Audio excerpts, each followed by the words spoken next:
एक समय की बात है जब आसमान और पृथ्वी राक्षस राज रावण की जन्म की खबर से हैरान थे। महर्षि विश्रवा और राक्षसी कैकेयी के पुत्र के रूप में उत्पन्न हुआ रावण अपने दिलों को छूने वाली एक अद्वितीय कहानी के साथ आया था। इसकी कहानी उस महाकाव्य में छुपी है जो सुनते ही हर कोई रुक जाता है, क्योंकि इसमें हैरत भरी घटनाएं, प्रेम और राक्षस राज की अद्वितीय उत्पत्ति का सफल संगीत। नमस्कार दोस्तों, वीडियो अच्छा लगे तो लाइक और चैनल सब्सक्राइब जरूर करें। चलते हैं वीडियो की ओर। जब श्री राम अयोध्या में राज्य करने लगे तब एक दिन समस्त ऋषि मुनि श्री रघुनाथ जी का अभिनंदन करने के लिए अयोध्यापुरी में आए। श्री रामचंद्र जी ने उन सबका यथोचित सत्कार किया। वार्तालाप करते हुए अगस्त्य मुनि कहने लगे, युद्ध में आपने जो रावण का संहार किया वह कोई बड़ी बात नहीं है, परंतु द्वंद्व युद्ध में लक्ष्मण के द्वारा इंद्रजित का वध सबसे अधिक आश्चर्य की बात है। यह मायावी राक्षस युद्ध में सब प्राणियों के लिए अवध्य था। उनकी बात सुनकर रामचंद्र जी को बड़ा आश्चर्य हुआ।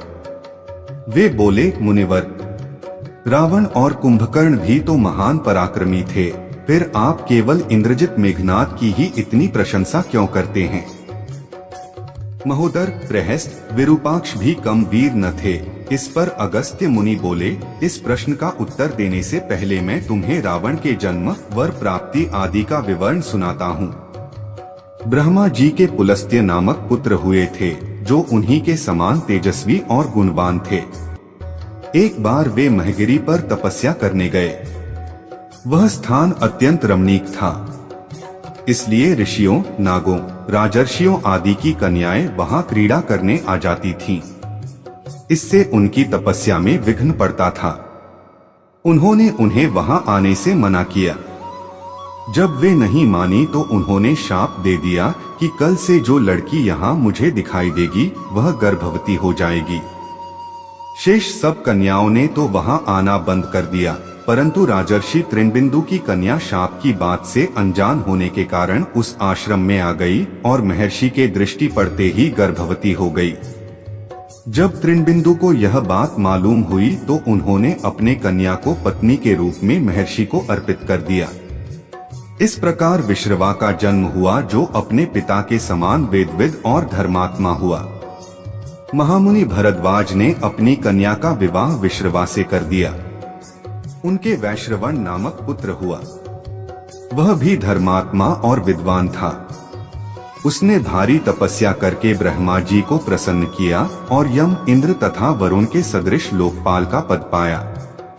फिर उसने त्रिकूट पर्वत पर बसी लंका को अपना निवास स्थान बनाया और राक्षसों पर राज्य करने लगा। श्री राम ने आश्चर्य से पूछा, तो क्या कुबेर और रावण से भी पहले लंका में मांसभक्षी राक्षस रहते थे? फिर उनका पूर्वज कौन था? यह सुनने के लिए मुझे कौतूहल हो रहा है। तब अगस्त्य जी बोले, पूर्व काल में ब्रह्मा जी ने अनेक जल जंतु बनाए और उनसे समुद्र के जल की रक्षा करने के लिए कहा। तब उन जंतुओं में से कुछ बोले कि हम इसका रक्षा करेंगे और कुछ ने कहा कि हम इसका यक्षण पूजा करेंगे। इस पर ब्रह्मा जी ने कहा कि जो रक्षण करेगा वह राक्षस कहलाएगा और जो यक्षण करेगा वह यक्ष कहलाएगा। इस प्रकार वे दो जातियों में बंट गए। राक्षसों में हेती और प्रहेती दो भाई थे। प्रहेती तपस्या करने चला गया, परंतु हेती ने भया से विवाह किया, जिससे उसके विद्युत्केश नामक पुत्र उत्पन्न हुआ। विद्युत्केश के सुकेश नामक पराक्रमी पुत्र हुआ। सुकेश के माल्यवान, सुमाली और माली नामक 3 पुत्र हुए। तीनों ने ब्रह्मा जी की तपस्या करके यह वरदान प्राप्त कर लिए कि हम लोगों का प्रेम अटूट हो और हमें कोई पराजित न कर सके। वर पाकर वे निर्भय हो गए और सुरों, असुरों को सताने लगे। उन्होंने विश्वकर्मा से एक अत्यंत सुंदर नगर बनाने के लिए कहा। इस पर विश्वकर्मा ने उन्हें लंकापुरी का पता बताकर भेज दिया। वहां वे बड़े आनंद के साथ रहने लगे। माल्यवान के वज्रमुष्टि, विरूपाक्ष, दुर्मुख, सुप्तघ्न, यज्ञको, मत्त और उन्मत्त नामक 7 पुत्र हुए। सुमाली के प्रहस्त्र, अकंपन, विकट, कालिकामुख, धूम्राक्ष, दंड, सुपार्श्व, संहनादी, प्रधस एवं भारकर्ण नाम के 10 पुत्र हुए। माली के अनल, अनिल, हर और संपाति नामक 4 पुत्र हुए। ये सब बलवान और दुष्ट प्रकृति होने के कारण ऋषिमुनियों को कष्ट दिया करते थे। उनके कष्टों से दुखी होकर ऋषिमुनिगण जब भगवान विष्णु की शरण में गए तो उन्होंने आश्वासन दिया कि हे ऋषियों, मैं इन दुष्टों का अवश्य ही नाश करूंगा। जब राक्षसों को विष्णु के इस आश्वासन की सूचना मिली तो वे सब मंत्रणा करके संगठित हो माली के सेनापतित्व में इंद्रलोक पर आक्रमण करने के लिए चल पड़े। समाचार पाकर भगवान विष्णु ने अपने अस्त्र शस्त्र संभाले और राक्षसों का संहार करने लगे। सेनापति माली सहित बहुत से राक्षस मारे गए और शेष लंका की ओर भाग गए।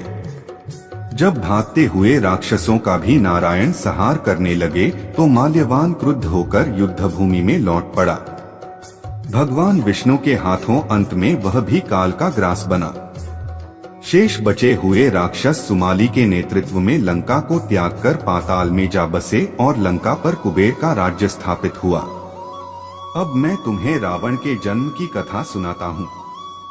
राक्षसों के विनाश से दुखी होकर सुमाली ने अपनी पुत्री कैकसी से कहा कि पुत्री, राक्षस वंश के कल्याण के लिए मैं चाहता हूँ कि तुम परम पराक्रमी महर्षि विश्रवा के पास जाकर उनसे पुत्र प्राप्त करो। वही पुत्र हम राक्षसों की देवताओं से रक्षा कर सकता है।